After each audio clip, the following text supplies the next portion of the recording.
Hablemos claro, Nicolás Lucar. Porque hemos tenido gobiernos locales, regionales y nacionales ineficientes y corruptos que han devuelto parte del dinero que no han ejecutado y el que han gastado lo han gastado mal.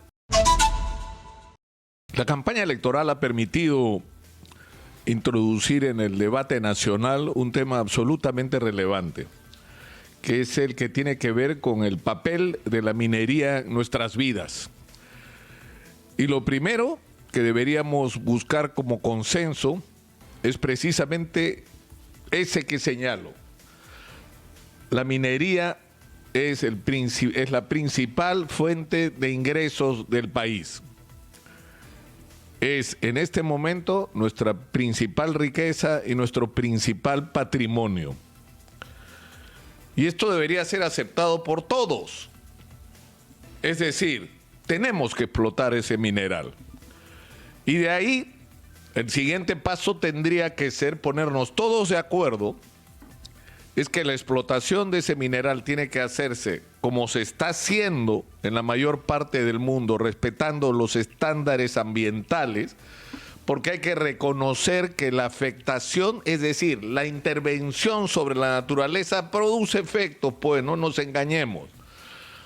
No hay minería que no produzca algún daño ambiental, por supuesto que lo produce, pero lo que tenemos que lograr es que el daño sea el menor posible y que se puedan lograr en el menor tiempo posible las reparaciones que ese daño pueda haber producido.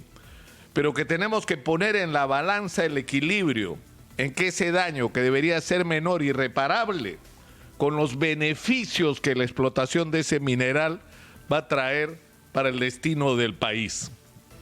Dicho esto, hay que decir también que la explotación de ese mineral debe hacerse no solamente en consenso con las poblaciones que viven sobre los asentamientos mineros o para quienes la explotación del mineral puede afectar sus actividades como la agricultura, sean parte de este proceso y sean parte no solo por estar de acuerdo en que las explotaciones mineras se hagan, sino porque se beneficien con ellas. ¿Cuál es el problema que tenemos en este momento? Para poner las cartas sobre la mesa. Yo calculo y creo no equivocarme que en el Perú en este momento hay fácilmente 600.000 millones de dólares en mineral probado para ser retirado en los próximos 20 o 30 años. Hay una fortuna en el subsuelo peruano. La pregunta es cómo lo vamos a explotar. Es decir, hace 30 años, cuando el Perú era un país de apestados que no pagaban sus obligaciones internacionales, que tenía una inflación galopante, que no tenía ninguna estabilidad, que estaba amenazado por el terrorismo, no era un destino de inversión. Atraer $1 al Perú significaba ofrecer, pese a todos nuestros defectos, condiciones tan favorables que convencieran a los inversionistas internacionales. Esto yo sé que es discutible, es decir, porque en todo hay límites, ¿no es cierto? Pero digamos que esa era la realidad del Perú hace 30 años, que ya cambió. El Perú no es el de hace 30 años. Ya no somos los apestados, pues, en la comunidad internacional. Hemos estado de moda durante años en la comunidad internacional. Uy, cómo crece el Perú. Miren sus índices macroeconómicos. Decían Perú y se paraban emocionados los tecnócratas del Banco Mundial a aplaudir y del Fondo Monetario Internacional. O sea, el Perú de hoy no es el de hace 30 años. ¿Y eso qué significa? Que nuestras condiciones para negociar son otras, son mejores. En un contexto internacional en el que además el precio de los minerales, comenzando por el del cobre, se han disparado en el mundo entero. Es decir, tenemos posibilidades extraordinariamente favorables para explotar ese mineral y para sacarle el mayor beneficio para nosotros. Y acá entra otra discusión. Se habla de que hay que nacionalizar los recursos. Son nacionales. La Constitución dice que el subsuelo es propiedad del Estado. El problema es que el Estado entrega en concesión la explotación de ese mineral en condiciones que tendrían que ser revisadas. Ahora, hay dos problemas.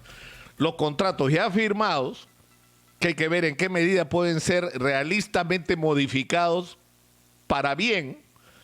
Y en segundo lugar, cómo van a ser los contratos a futuro, donde además no solamente hay que conseguir mejores condiciones para el Estado peruano, que siempre se pueden conseguir, sino un tema que también es relevante, el del valor agregado. Tenemos que dejar de exportar, por decirlo de una manera grosera, piedras.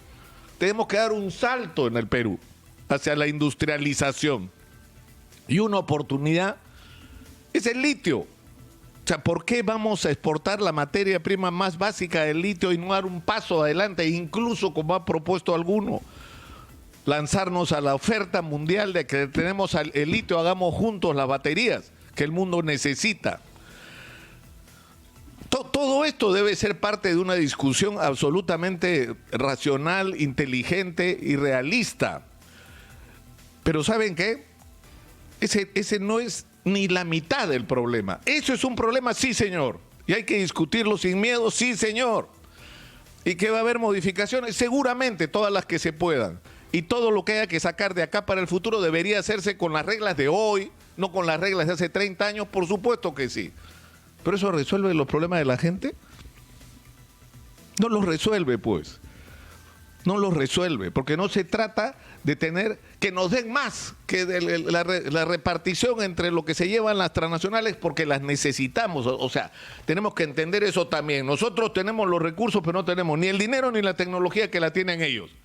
Entonces tenemos que hacer un negocio para el Perú y para ellos, que van a venir acá, van a invertir, van a poner su tecnología, van a ganar una utilidad razonable, pero nosotros debemos ganar también, y lo más que sea posible, en un negocio en el que vamos a tener que ponernos de acuerdo. Pero sería soñar pensar que eso resuelve el problema que tenemos en el Perú, porque en las mismas regiones donde se explota el mineral hay desnutrición, hay anemia infantil, no hay hospitales, los colegios se caen a pedazos, no hay agua potable, no hay infraestructura, no hay reservorios de agua. ¿Y por qué no hay? Porque nuestra distribución es inequitativa y ellos se llevan más, ¿no? Y que eso habría que corregirlo. No, señor.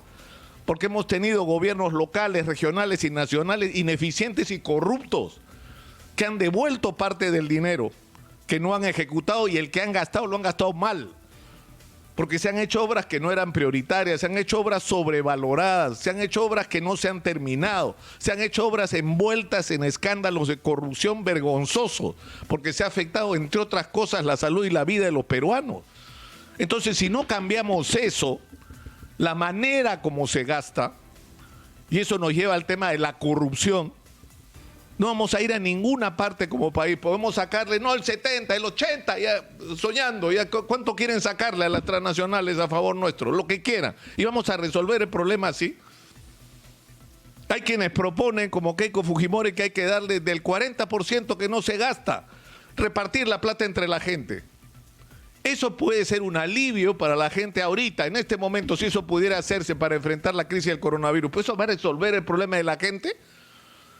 ¿De qué te sirve tener plata en el bolsillo si no tienes cómo salir del pueblo donde estás? Porque no tienes carretera. ¿De qué te sirve tener plata en el bolsillo si no tienes agua potable? Si no tienes conectividad para que tus hijos estudien, si no tienes colegios para que tus hijos se alberguen, si los hospitales, si te enfermas te mueres porque el hospital es una porquería y tienes que viajar en algunos casos días para poder ser atendido de una manera adecuada. Nuestro principal problema no es solamente cómo negociamos en mejores condiciones, las condiciones de hoy, la explotación de nuestros recursos mineros, sino cómo hacemos para convertir el aparato del Estado en un aparato eficiente y honesto.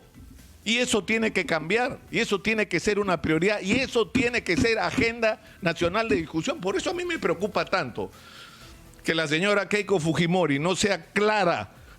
Es decir, porque hay que entenderlo, la corrupción es una cadena. Comienza con el financiamiento al alcalde, el financiamiento al gobernador regional, el financiamiento a los candidatos al Congreso y a la presidencia de la República. He sacado la palabra ilegal, a propósito, que la justicia resuelva si fue ilegal o no fue ilegal.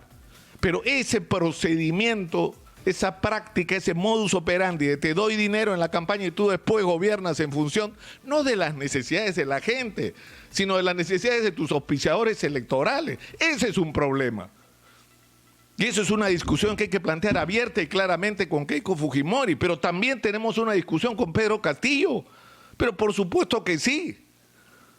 El señor Vladimir Cerrón está sentenciado por lo mismo que están sentenciados otros gobernadores regionales en el Perú, por corrupción, por mal manejo de los recursos de su región, que además ha sido manejada con ineficiencia, es decir,